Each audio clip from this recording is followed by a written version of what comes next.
Proses rekapitulasi perhitungan suara DPRD Kota Bekasi, Jawa Barat berujung ricuh. Imbas kericuhan, perhitungan suara sempat dihentikan sementara.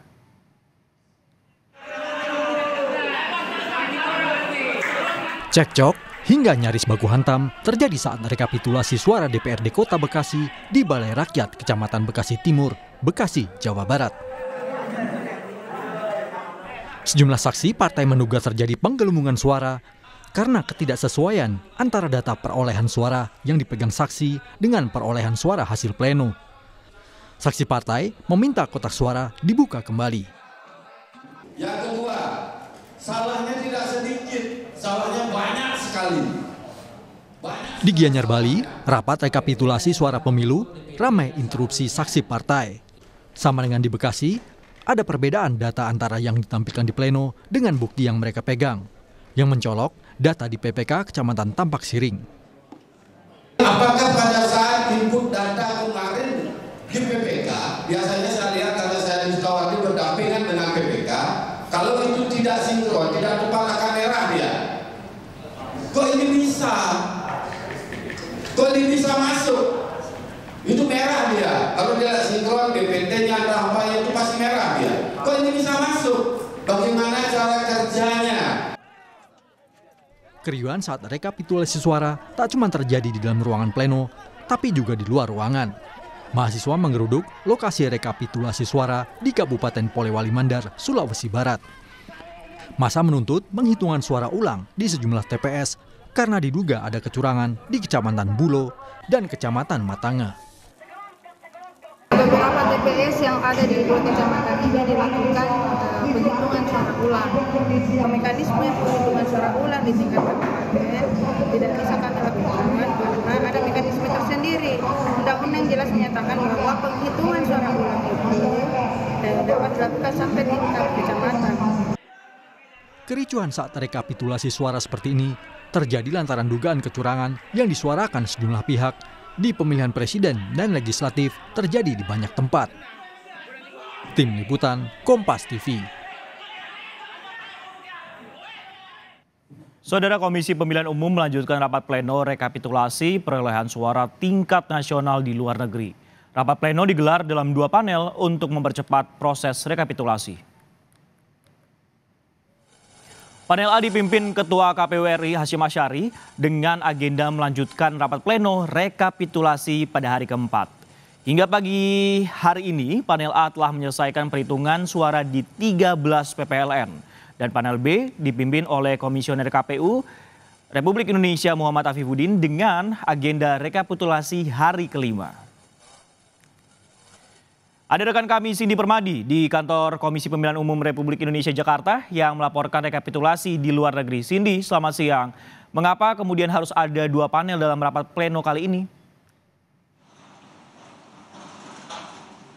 Ya, Sisko, selamat siang. Pembagian rekapitulasi menjadi 2 panel terkait dengan efisiensi ataupun juga dengan efektivitas. Karena kita ingat bahwa kalau sesuai jadwal, rekapitulasi tingkat nasional ini harus sudah selesai di tanggal 20 Maret 2024. Atau artinya dalam waktu sekitar 17 hari ke depan.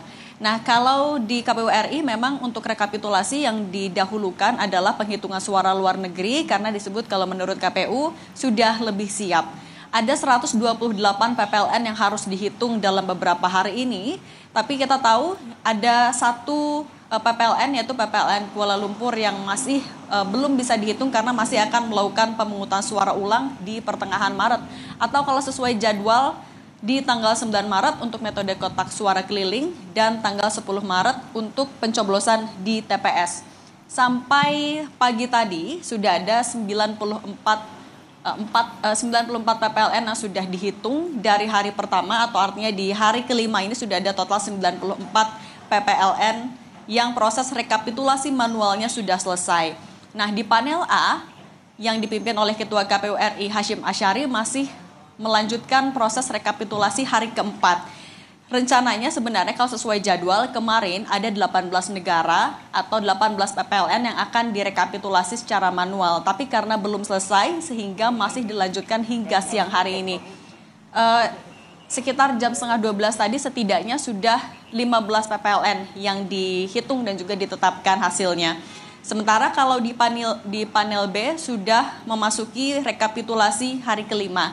Nah, sebenarnya apa yang membedakan atau memengaruhi durasi dari rekapitulasi itu ada beberapa faktor.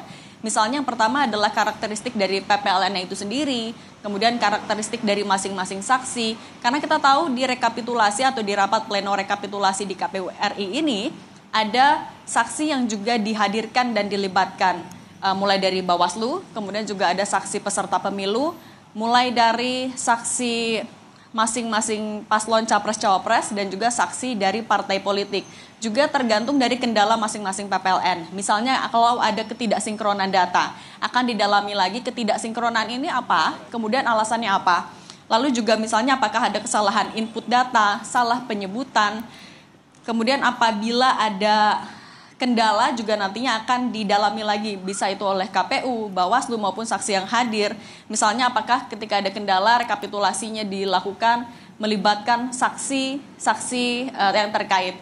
Nah, kalau hingga jam 11:30 siang ini, Sisko dan juga saudara, kalau saya sebutkan beberapa hasil rekapitulasinya, untuk pasangan calon Prabowo Subianto dan Gibran Rakabuming Raka sejauh ini unggul di 4 negara. Yang pertama adalah di PPLN Moskow, Rusia, mendapatkan 214 dari 424 suara. Kemudian PPLN Tashkent, Uzbekistan mendapatkan 63 dari 112 suara. PPLN Phnom Penh, Kamboja mendapat 3.854 dari 4.419 suara.